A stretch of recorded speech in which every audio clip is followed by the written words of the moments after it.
kosa la uhaini lilitungiwa sheria na Bunge la Jamhuri ya Muungano wa Tanzania mwaka 70 kwa sheria namba 9 ya mwaka 70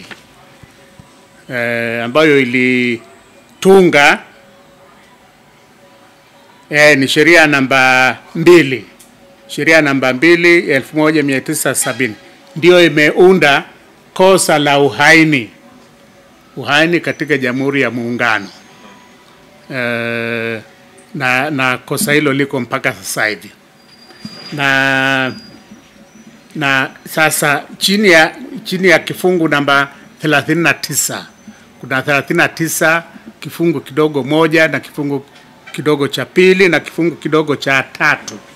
Chini ya sheria hiyo, chini ya kifungu hicho, ili kosa la uhaini liweze kudhibitika, kwanza lazima huyo mtuhumiwa, mshtakiwa, awe chini ya utii wa Jamhuri ya Muungano,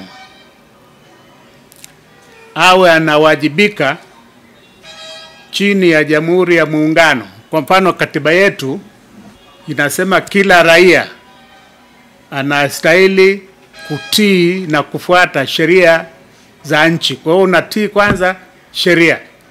Unatii kwanza sheria katiba ya Jamhuri ya Muungano.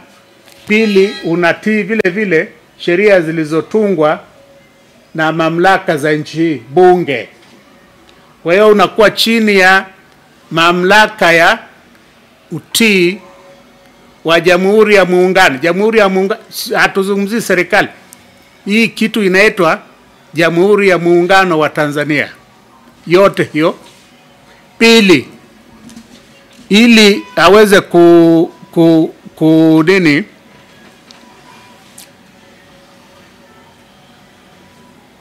kushtakiwa na kutiwa hatiani kwa kosa la uhaini, lazima kuwe na ushahidi kwamba alitunga nia, kwamba alikuwa na nia ya kufanya hilo kosa. Na hiyo nia inajionyesha kwa nini? Kwanza, kwamba alikuwa na nia ya kumuua rais wa Jamhuri ya Muungano, au kumjeruhi, au kumuumiza, au kumfungia rais wa Jamhuri ya Muungano. Ukifanya hayo makosa ni uhaini. Utakuwa umefanya kosa la uhaini. Pili, kama utaonyesha nia ya kupindua serikali, au kama utaonyesha nia ya kusababisha mabadiliko ya serikali kwa mfumo halali, kwa njia ambayo haijaruhusiwa na sheria. Tatu, kosa la uhaini litakuwa limefanyika kama wewe ambao umeshtakiwa na uhaini utakuwa umeitishia Jamhuri ya Muungano, umeitishia au umeitishia mahakama au bunge, na umeonyesha nia hiyo ya kutishia kwa tendo linaloonekana. Tendo linaitwa overt act,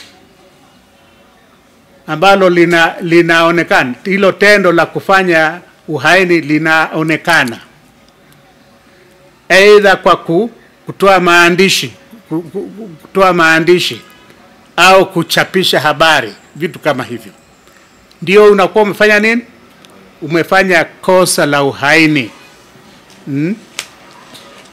Kwa hivyo unamjeruhi, unakuwa na nia ya kumuua rais, kumjeruhi, kumfungia au kumuumiza. Alafu nia hiyo unafanya nini? Unaitekeleza. ni kurudisha nyuma kwenye historia ya kwetu. Hii kosa la uhaini limeanzishwa mwaka 1970 kama nilivyosema, na watu wa kwanza kushtakiwa na kosa hilo la uhaini walikuwa ni, wewe umeenda shuleni sekondari mwaka gani bwana Bendera, bwana Baraki? Kulikuwa na kesi ya uhaini ya kwanza katika Jamhuri ya Muungano wa Tanzania, ambako jamhuri walimshtaki Gray Likungu Mataka na wenzake 7, wakiwemo, utamkumbuka kwenye historia ya nchi hii, Mama Biti Titi Mohamed, wakiwemo bwana Michael Kamaliza. Hii katika kesi hii hao watu 9 raia walikuwa 2 na wale wengine wote walikuwa ni askari wa jeshi, na ushahidi ulitolewa kwamba walikula njama ya kumuua rais na kubadilisha serikali kwa mtutu wa bunduki. Kesi ya pili ya uhaini imetokea 1983, na washtakiwa hapo walikuwa ni bwana mmoja anaitwa Hatibu Gandhi na wenzake 8. Hatibu Gandhi na wenzake 8. Katika shauri hili raia alikuwa ni mmoja, huyo Hatibu Gandhi. Wengine wote 8 walikuwa jumla 9. Wengine wote 8 walikuwa ni askari jeshi. Na tuhuma ilikuwa ni hiyo kupanga njama za kumua rais alafu wapindue serikali kwa kutumia nguvu. Na hivyo nini, hayo matendo yanaonyesha nia. Ulitolewa ushahidi juu ya barua ambazo waliandikishana hawa walanjama, vikao vya siri, mikakati ya namna ya kutekeleza kutekeleza hiyo nia, nani alikuwa afanye nini na kadhalika. Na hiyo kesi ya kina Bibi Titi Mohamed mwaka 70 ilikuwa ni hivyo.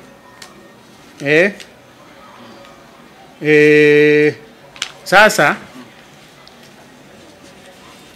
nitoe mfano mwingine wa 3. Kwa mfano, Kenya mwaka 1983 jeshi Kenya na raia kadhaa walifanya jaribio la kuipindua serikali ya Moi. Baadhi ya wale askari walikimbilia Tanzania, wakaja wakajificha huku, walivikamatwa. Kukawa na shauri la kuwahamisha, kuwarudisha Kenya ili wakashtakiwe. Unanipata? Na kati ya askari mmoja alikuwa Ochuka nadhani, walirudishwa. Walikuwa ni askari waliokula njama kupindua serikali kwa kutumia nguvu. Askari pamoja na raia unatumia nguvu, kutumia silaha. Na ni mmoja unapindua serikali ambayo ina majeshi ya ulinzi na usalama, polisi, jeshi, watu wa magereza, ina usalama wa taifa, unaelewa? Ina hela. Unapindua wewe mmoja kwa kutishia. Neno serikali ni nini? Neno serikali halijafafanuliwa na sheria. Kwamba unaposema serikali una maana nini? Lakini bahati nzuri kwenye katiba yetu chini ya sura ya pili ya katiba imefafanua. Sura ya pili inazungumzia serikali ya Jamhuri ya Muungano. Sehemu ya kwanza inasema hiyo serikali manake ni nani? Inamtaja rais wa Jamhuri ya Muungano ndio serikali. Wa pili inamtaja makamu wa rais wa Jamhuri ya Muungano yuko kwenye ainisho hilo la serikali la neno serikali. Inataja baraza la mawaziri,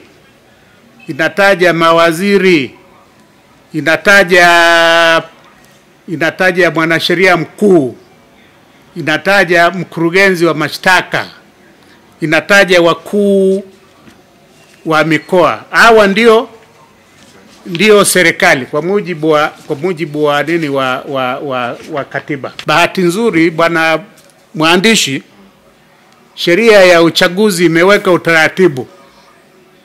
Inakuaje kama kuna mtu au watu wanavuruga uchaguzi?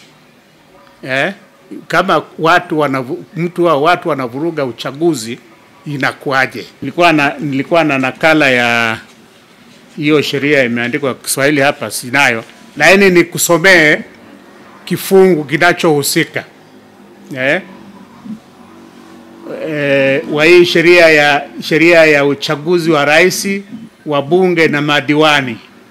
Hiyo iliyopitishwa mwaka jana mwezi wa pili na bunge, na mwezi wa 4 ikapata saini ya rais. Kifungu 133 inazungumza kuvuruga kwa shughuli ya uchaguzi. Taisoma kwa Kiingereza. A person who at a lawful public meeting held in connection with the election of any person between the day of publication of the notice appointing nomination day and the day on which the results of the election are published acts or incites others to act in a disorderly manner for the purpose of preventing the transaction of the business for which the meeting was held,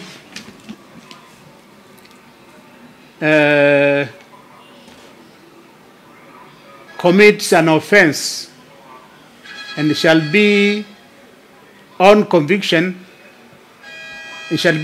on conviction for a fine at least not less than 50,000 shillings, but not exceeding 200,000 shillings, or to imprisonment for a term of not less than 6 months, but not exceeding 12 months in prison. Kwa hivyo, chini ya sheria ya uchaguzi, mtu yote ambaye anavuruga